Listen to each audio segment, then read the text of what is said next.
Live from one Shadow Lane in Casco, Maine.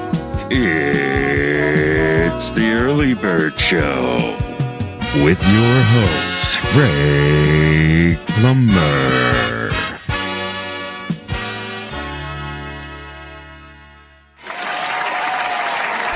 And we're back. So you graduate from Yarmouth. Graduate from Yarmouth. You're an all right student. I'm all right student. You're not setting any records. You're partying a little bit. You're riding around on motorcycles. Yeah, got into University of Maine, Portland, Gorham, under probation. Under probation? Well, because my grades weren't that great. Oh, okay. My SAT scores, were just terrible. SAT's a bunch of I couldn't wait to get out. I remember taking them. I couldn't wait to get out of that cafeteria. I just shut down. Like I got like 1,000. I don't even know. Mine was dreadful. It was but I graduated summa cum laude. It was just whatever you chose to focus on. Mm-hmm. In high school, for me, it was friends and sports and socializing, and it wasn't academics, but not the best approach. Yeah. So, what was your major? Education. I ended up with a K-8 certificate that I could teach anything K-8. How many years? 4 years? 4 years, yep. Well, actually, yeah. I went to summer classes, so 3.5, but yeah, a 4-year program. So what were the college years like? I stayed on campus 1.5 years and then moved off campus, had an apartment back in Yarmouth. Back in Yarmouth? Yeah. Still hanging out with Grammy? Hung out with some friends. No, she had passed away in 74. Oh, so right after you got out of high school, Grammy passed? Yep, she passed. Okay. So you're in college, you're going to USM? Yep. USM. I gave up on basketball. No more basketball at this point in time? No more basketball. I knew I had to. I wasn't brilliant. I knew I had to work hard, and there wasn't going to be enough hours to do both and do as well as I needed to do. Okay. So it became just academics, and a year and a half into it, I stayed in an apartment in Yarmouth. Okay. Yeah, and became a teacher in Auburn for 33 years, all 7th grade. Really? Yeah. What were you teaching? Language arts and social studies, a little bit of both. Some years one, some years the other. Yeah. Did you have a preference? It was just nice to switch out every once in a while, just to take a breath and just kind of like a change of scenery. No, I like both a lot. Yeah. Yeah. So what year did you retire? I retired in 2011. Okay. So I'm good at it now. Yeah. I enjoy doing just anything I want to do, but having time to be here at the museum is awesome. I wish I'd joined a lot sooner. That's because I wasn't here. I do a lot with sports pools. That keeps me out of trouble on the side. Little sports pools. Oh, you're a big gambler, huh? A little gambler. Was there anything that you found like particularly fulfilling about teaching? Is there anything that you... Oh, it was fun activities. I coached softball there a few years. Yeah. And would run after school activities. The most fun, one that had never been done, was sports card collecting, where the kids that wanted to trade or buy or sell or complete a collection, it gave them an opportunity to get together in my room and do that. That's cool. Yeah, it was a lot of fun. We had that in the 7th grade in my school too, like baseball card collecting club. Yeah, I thought it was pretty cool. Do you have any good cards? Well, one day while I was still, running that activity, I had gone home via Gray and stopped in and bought several packs of, I think it was Upper Deck. And it was the year Michael Jordan was playing for the White Sox. Oh, shit, that would have been like early 90s. Yeah. Yeah, 91, 92, something like that. So I just wanted that card. And so I opened them up at home, and I'm just flip real fast. And this hologram caught my eye No way. on the back of a card, and I went back and I was like, what is this? I flip it over, and it's a card signed by both Mickey Mantle and Ken Griffey Jr. I remember that card. And they did something like 2,500. Yeah, what was it? 500 individually, maybe. Yeah, it was or really weird because 250 there was some cards that only Mickey signed, Right. some that only Ken Griffey signed, Exactly. and then like a portion that the two of them signed together. Yeah. And you got the one with both of them signed. And I it? got the one with both of them signed, and I'm just like, whoa, whoa. Holy I was shit. buying Beckett's back then, the price guide. Put it in I had some snap tights or whatever to put it in and get it to school to show the kids, and they were just shitting their britches, I'll tell you. They were so excited. Yeah, I would be right now. And so You still have that card? I still have that card along. Sweet. Anything of value, though, is not under my roof. It's under lock and key. Yeah. In a bank. Yeah, there you go. You're freaking Yeah. armed and dangerous. Or I am what? armed. I have lots of weapons. Right here, I'm a Of weapon. various, of various All you gotta do is shapes and call sizes. Trudy, and I'll be there like, hold on. This is a weapon. Yeah, But yeah, that was a lot of fun. that was is crazy. awesome. I remember that card. Do you have any other like ridiculous Things. Yeah. card wise? And this came as a fluke.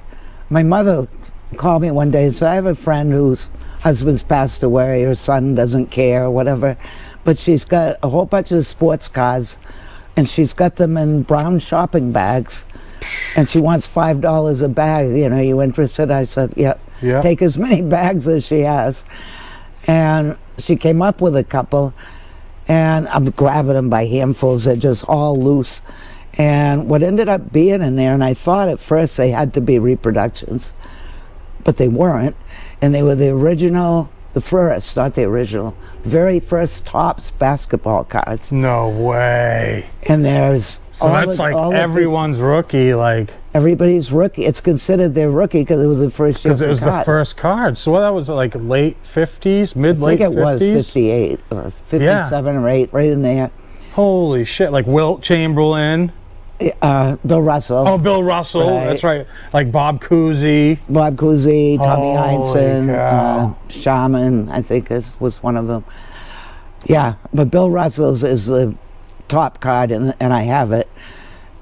And that's also, again, under lock and key at the bank, but I don't dare send it to be graded. And the value of that card, the grading of it, which is the condition, how well centered, Yeah. the corners and all that. I've just never the only way, I guess, is to ship it I think to it's this place in Jersey, and I'm too scared. Yeah, I mean, you can get insurance. Like I when know. you do it, you get insurance on them. But I would assume that it's pretty expensive to get those graded. Yeah, I really Are you close don't- to having the full set? No, I don't think I'm close. That'd be kind of cool. I saw some people interested in just commons once on, I don't even know. We should do some. If it was We eBay. should like out there. look it up and see if we can find some of these on eBay. See if we can build the whole set. Trouble is, I'm one turn around the sun from being 70, and it's like, do I want to start getting more cards or deciding to dump What the hell else do you got to do?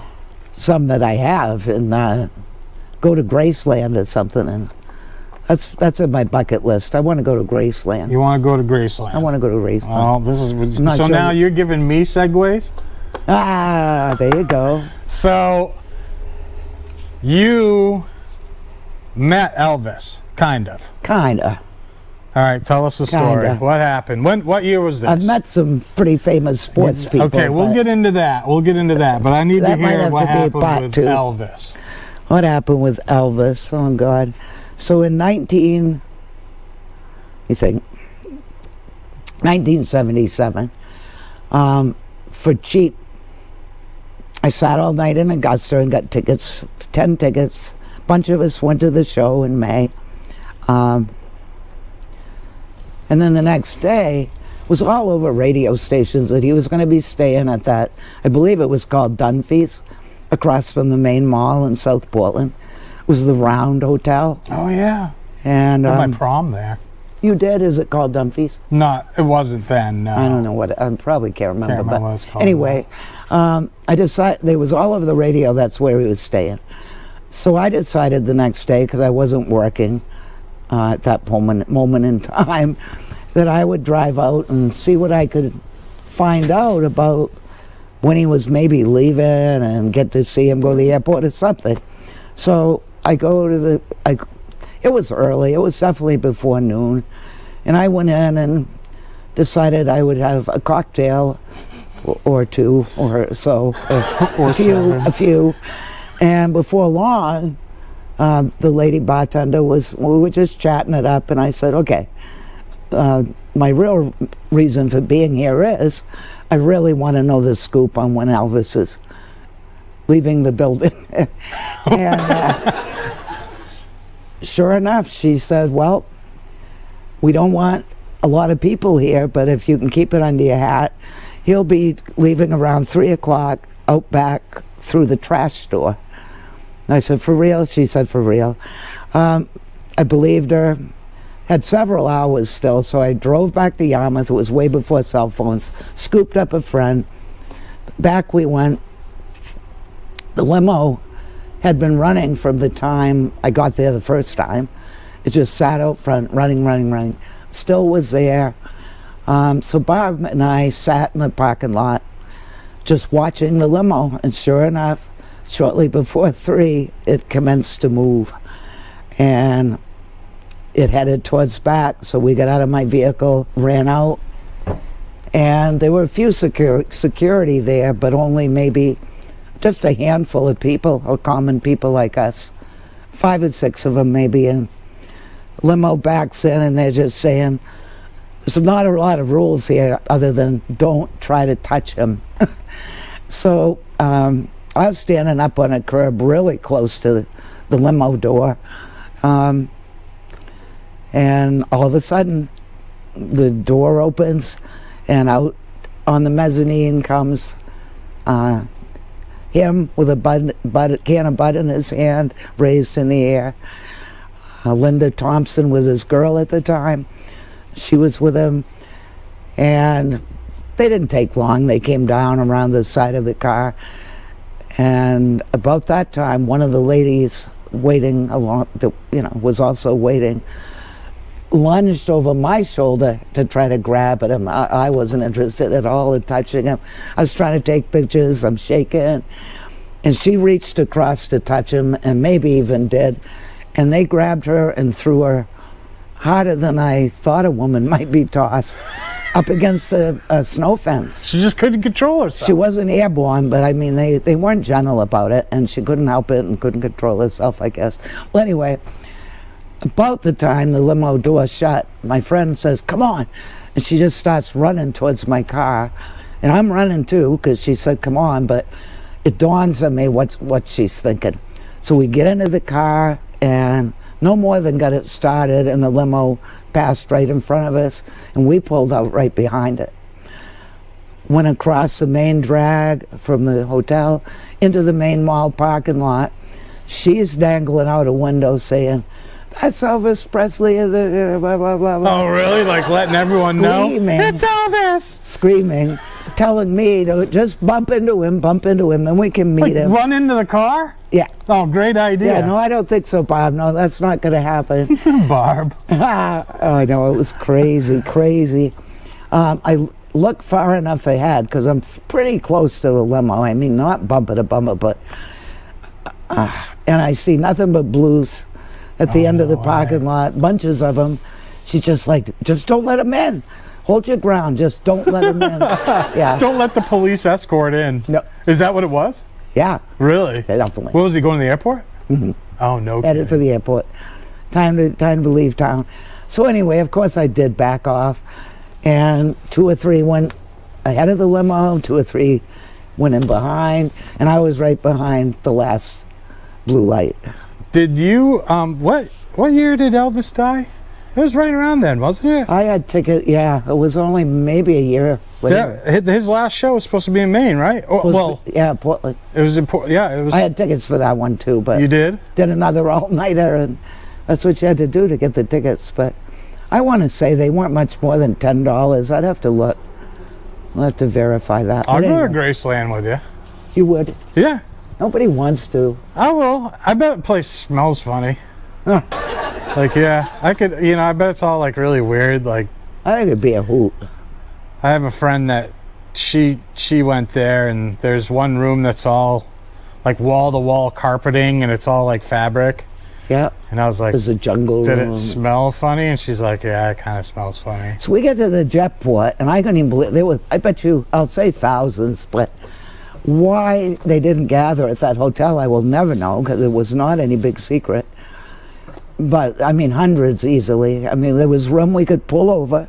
Sure enough, the Lisa Marie's out there on the, you know, runway, whatever you call The it. Lisa Marie's, like they all, like what, all the chicks had the same haircut or something? No, that's the name of his jet.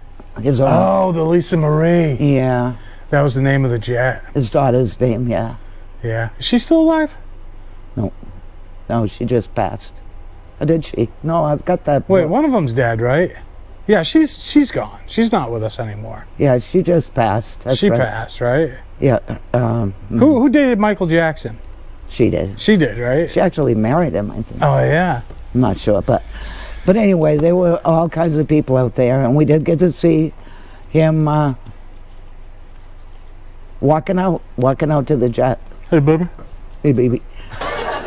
Were you more of a fan of skinny Elvis or fat Elvis?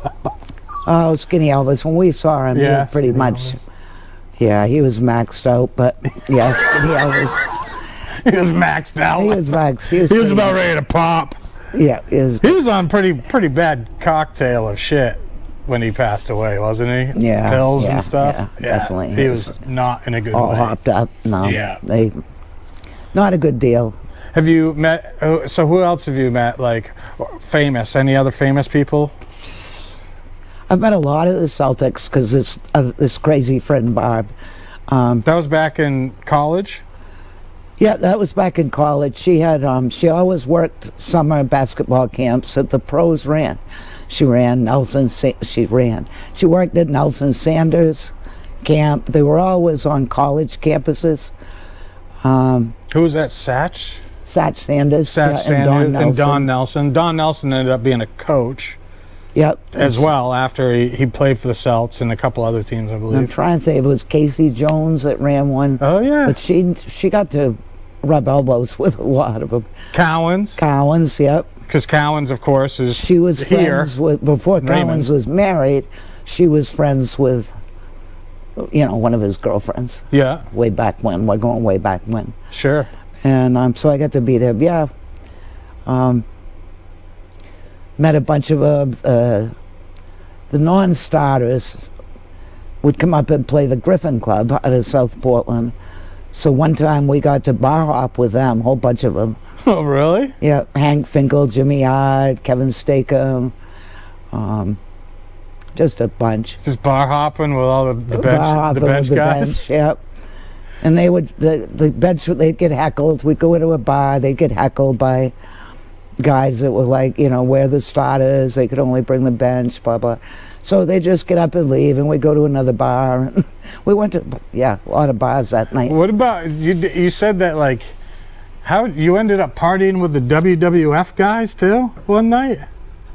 Yeah, we had gone down early for the night before for a Celtics game at the old Garden, and we were staying at what was called the Hotel Madison, and the wrestlers were in town that day. So by the time we got stuff into the room, and Bob and I went down to have a drink downstairs, and all of a sudden all these, well, I guess a few wrestlers came in, but a lot of women that were fairly large and dressed in black. Oh, And you know what they call them? Ring rats. Ring rats, yes.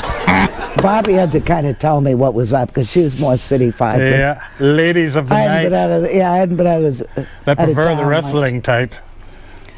And they just kept flocking in, and then the wrestlers would come in, and by the time we left the bar, we had knowledge that they had pretty much rented out or would stay in. The whole 10th floor was pretty much restless.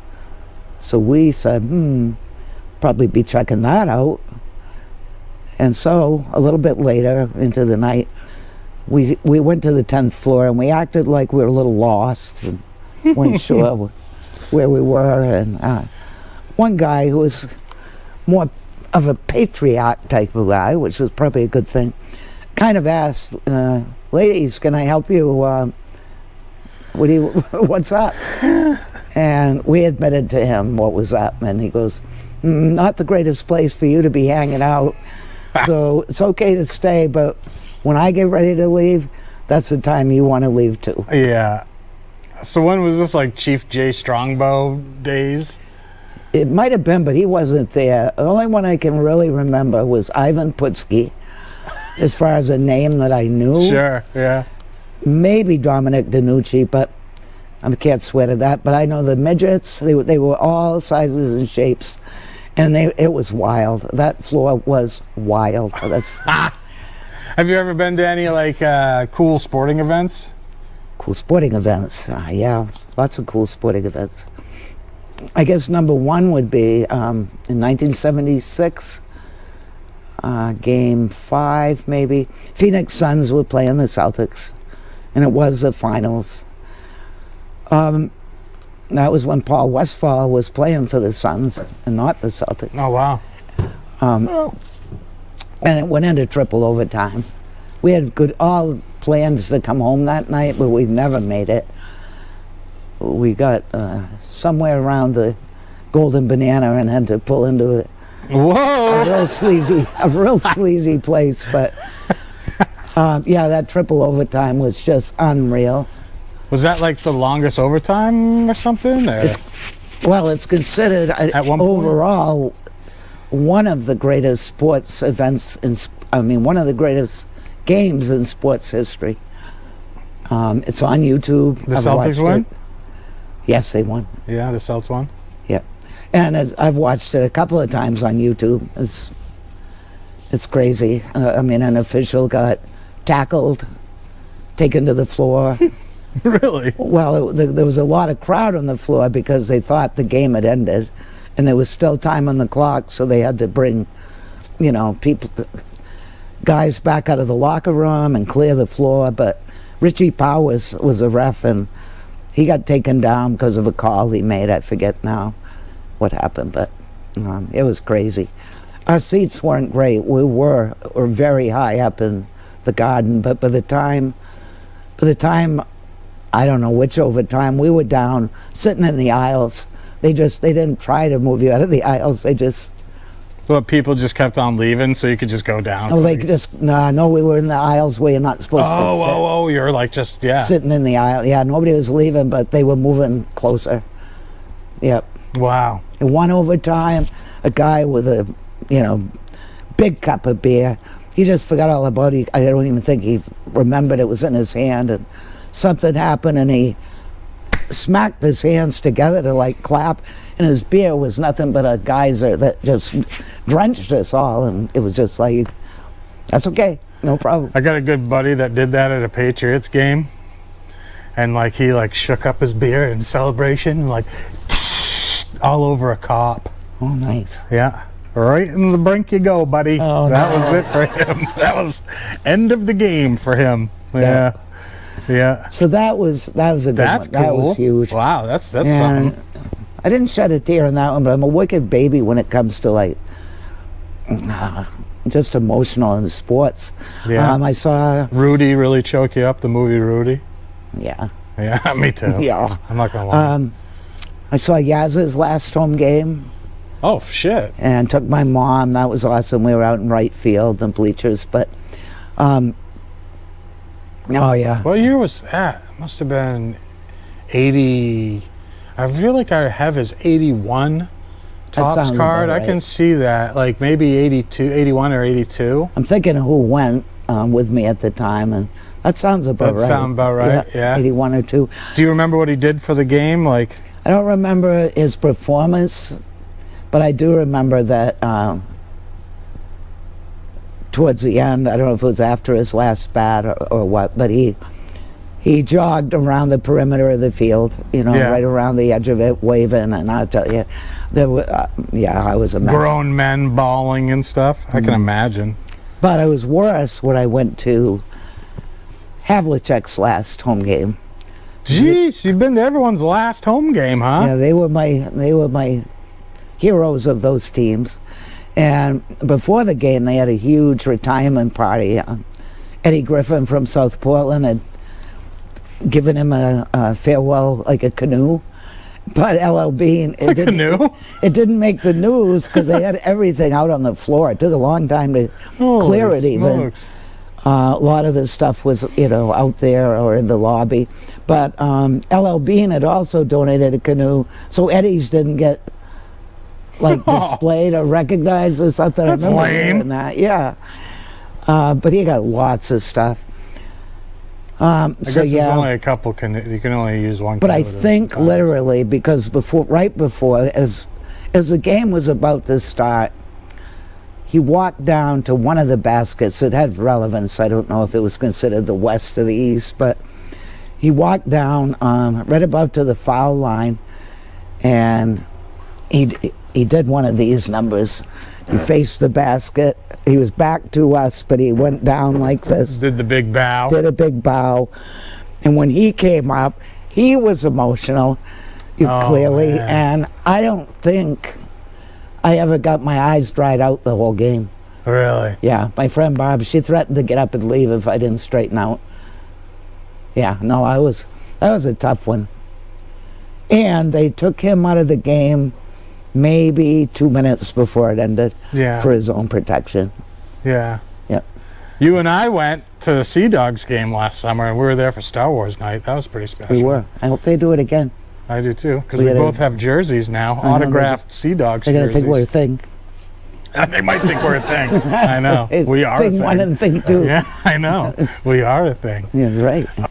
Did your mother or father, your grandmother, was there any bit of advice that they gave you that really stuck out?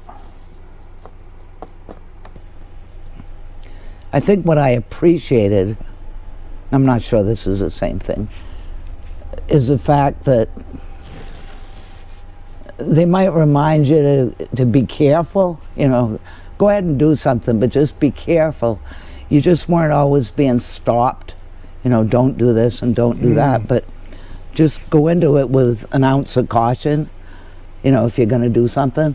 It's kind of interesting because that kind of goes hand in hand with what we were talking about like being more responsible drinking and stuff. Yep. They'd allow you to frig up, right? Yep. They give you enough room to to screw up and learn your lesson on your own, as opposed to being like a helicopter parent. Oh my God! All right. Are you gonna be okay? So that's pretty. And even in those biggest frig up moments, those people come to mind that you knew better. Yeah. You knew better. You just did it anyway. Right. So the other part of that would be, I guess, just because you're able or can do something doesn't mean you ought to do it. So that can be taken a lot of ways, but it's like making fun of Mrs. Cow. Yeah, just because you can doesn't mean you ought to. That's right. That's come back to bite me in the upper lip big time. Right. Yeah. If you were on your deathbed, heaven forbid, and if you could give a piece of advice to the world. Yeah. I asked Wayne this. I'm going to ask everyone this question. Right. So all future people, be ready. Right. So what would you tell? Start your notes. Yeah, start your notes. Get ready. So what would you tell? What would you tell people? Probably just treat others like you'd want to be treated yourself. That's, I know, a giant cliche, but what a difference. It's a cliche for a reason. Yeah, what a difference that would make. Right? Yep. That'd be pretty huge. I think it's funny, like, because you and I hit it off. It's not like we've known each other a super long time. No. Only a couple years now. Yep. I'm a 47-year-old dude. right? Right. You're almost 70, Yeah. 69-year-old lady. But we hit it off right away. We could tell it was just. Yeah. At a meeting, at a historical society meeting. Yeah. Yeah. So just we've become This is chums. awesome. Yeah. That's good. Well, all right, my dear. Thanks for coming on the Early Bird Right, Show. it's been so special sharing your chocolates, and let me see if I can find another one of those. Yeah, I only had a couple, so. Yeah, I like the hard ones. All right, babe. Well, thanks again. I love you. I love you too. Okay. Bye for now. Next time. Bye for now. Bye for now.